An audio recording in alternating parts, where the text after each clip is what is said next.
박수 받아주세요.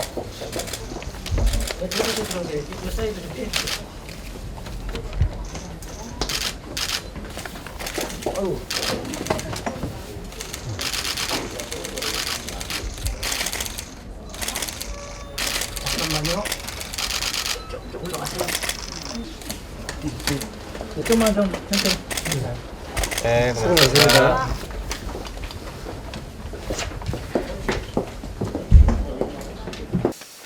네, 방금 야 5당에서 최상목 기재부 장관에 대한 탄핵안을 발의했습니다. 최상목 현재 권한대행은 지난달 27일 날 헌법재판소에서 마은혁 재판관을 임명하지 않는 것이 위헌이다, 국회의 권한을 침해했다라고 재판관 전원일치 판결이 있었음에도 불구하고 그 판결을 아직까지 따르지 않고 있습니다. 이미 3주가 지났습니다. 우리 헌법과 헌법재판소법에 따르면 권한쟁의 심판이 인용됐을 경우에는 그 인용된 취지에 따라서 구체적인 처분을 하여야 한다라고 되어 있습니다. 그런데 이 법마저 지금 무시하고 있는 것입니다. 다시 말해 헌법재판소, 법원의 판단을 행정부가 대놓고 무시하고 헌법재판소를 능멸하고 있는 행위에 대해서 국회가 이를 바로잡기 위해 오늘 탄핵안을 제출했습니다. 헌법재판소의 판결을 능멸하는 것은 헌법 질서 자체를 능멸하는 것이고, 더 나아가서는 대한민국 자체에 대한 존재의 부정과 능멸이다. 저희는 그렇게 보고 있습니다. 그래서 매우 엄중한 사안으로 보고 이에 대해서 국회가 바로잡기 위해서 오늘 탄핵안을 제출했습니다.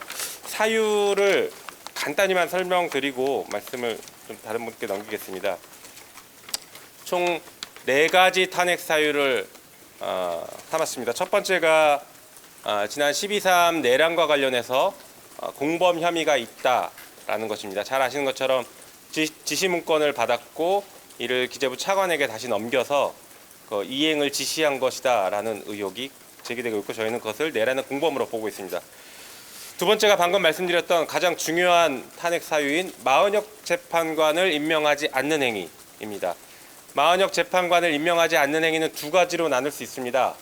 헌법재판소의 권한쟁의 심판이 있기 전과 헌법재판소의 판결이 있은 이후로 나눌 수 있습니다.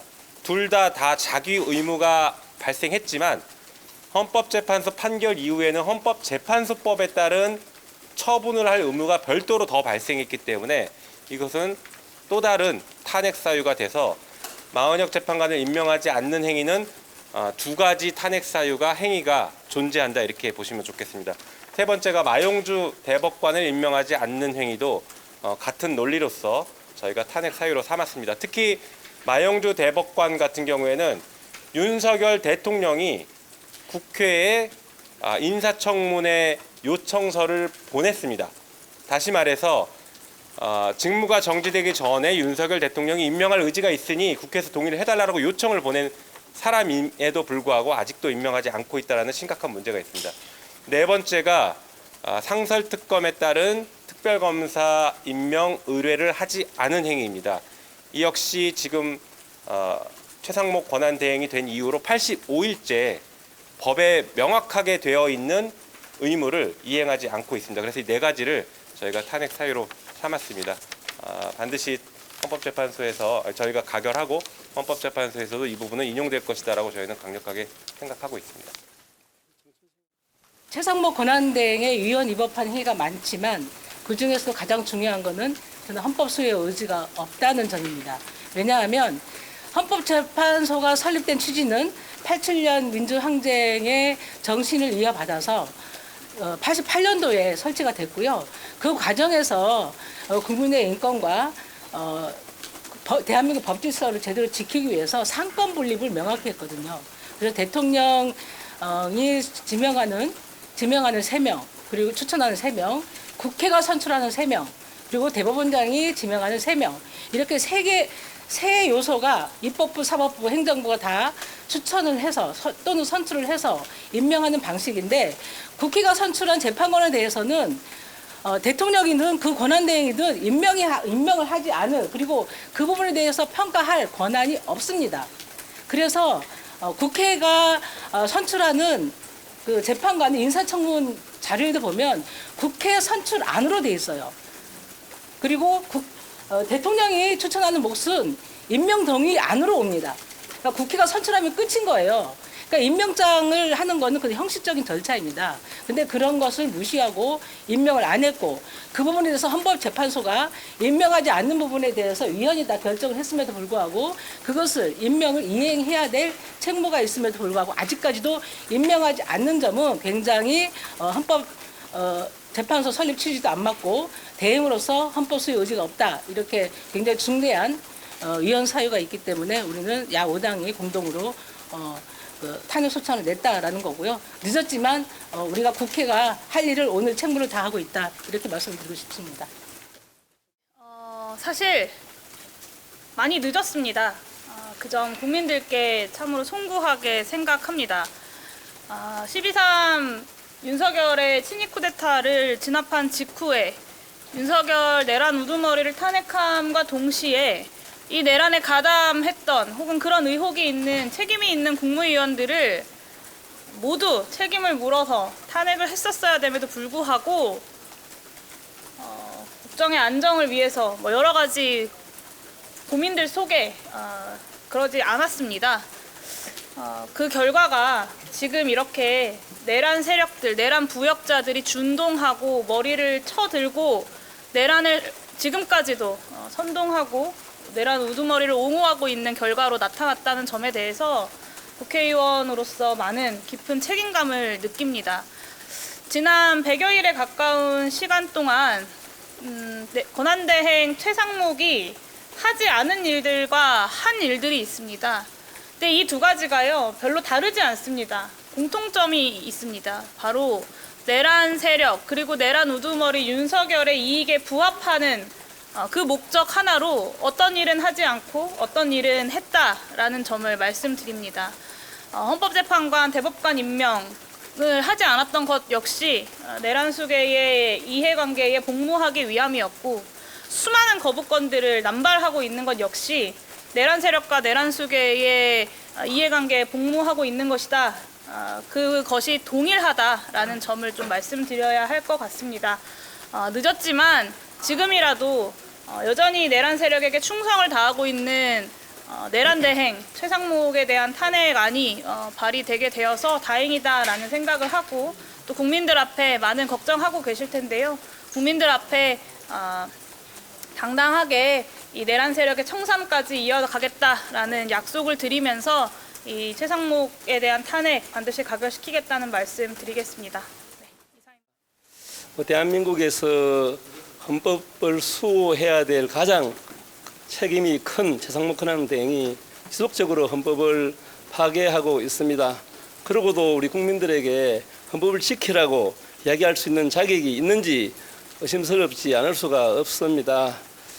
단지 많은 헌법재판관을 임명하지 않았을 뿐만 아니라 앞으로도 계속적으로 헌정질서를 파괴할 우려가 크기 때문에 탄핵소추안을 발의했다고 생각합니다. 이로 인한 모든 책임은 본인 당사자와 그를 지지하고 엄호한 국민의힘에게도 엄중한 책임이 있다고 생각합니다. 우리 진보당도 또 이 탄핵 사태가 마무리될 수 있도록 최선을 다하겠습니다. 네, 감사합니다.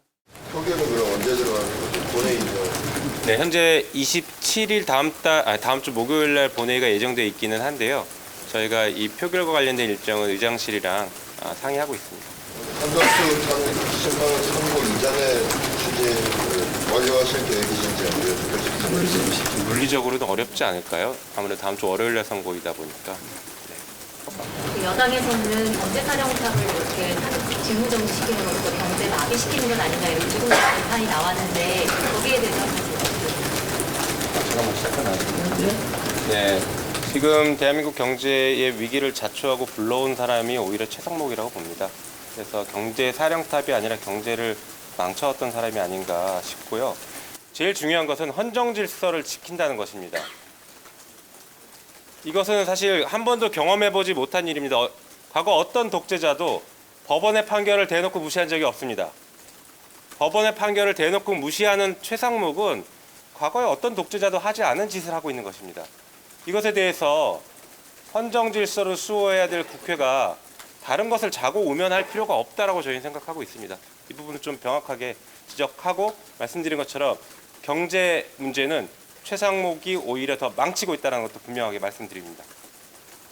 최상목 탄핵에 대해서는 그 민주당 안에서는 탄핵에 대해서는 대부분 다 동의하시고 당연히 동의하시는 부분이지만 그 지금이라는 시기에 대해서 조금 어떤 의견들이 있으셨던 것 같은데 왜 지금 진행해야 되는지 저 시기에 대해서 저희가 뭐 여러 번의 의총을 거치면서 충분히 당내 의견을 들었고 최종적으로는 당 지도부에게 위임을 했습니다. 그리고 당 지도부에서 최종적인 결정을 했습니다. 그래서 뭐 왜 지금이냐라기보다 사실은 조금 전에 말씀하신 것처럼 조금 늦었죠. 늦었지만 지금이라도 헌정 질서를 바로잡기 위해서 우리가 할 수 있는 일들은 한다라는 것을 좀 명확하게 말씀드리고 싶어서 지금 진행하는 것입니다. 의장실과 표결 관련 일정을 상의하고 있다고 말씀하셨는데 이미 잡힌 다음 주 목요일 본회의보다 더 앞당겨서 하는 것도 야당에서는 추진하십니까? 저희는 그거 가능성도 열어두고 추진하겠습니다. 최상목 권한대행의 신분상의 탄핵이 선정되는 시점에 신분상의 어떤 고려한 조치는 그러니까 지금도 경제부총리 그리고 기획재정부 장관으로서 행위이면서 거에 따른 직무들을 행한 위법 행위들을 저희가 탄핵하는 것이기 때문에요. 크게 바뀌지 않는다라고 생각합니다. 그러니까 지금 아마 전제가 한덕수 총리가 만약에 돌아온다라고는 권한대행이 아니지 않냐 이걸 전제로 질문하신 것 같은데 이미 저지른 행위에 대해서는 권한대행을 했던 것도 기재부 장관이었기 때문에 권한대행을 했습니다. 그래서 그 직무상의 범위에 다 포함되고 위법행위에 대해서는 여전히 탄핵이 가능합니다. 그래서 그 부분은 전혀 문제가 되지 않는다라고 저희는 보고 있습니다. 그리고 한편으로는 한덕수 총리에 대해서도 저희는 충분히 인용 가능성이 높은 상태다라고 현재 저희 이렇게 전망하고 있습니다. 네, 이 정도로 마치고 필요한 건 저희 노정면 대변인께서 더 말씀드리도록 하겠습니다. 네, 감사합니다. 감사합니다.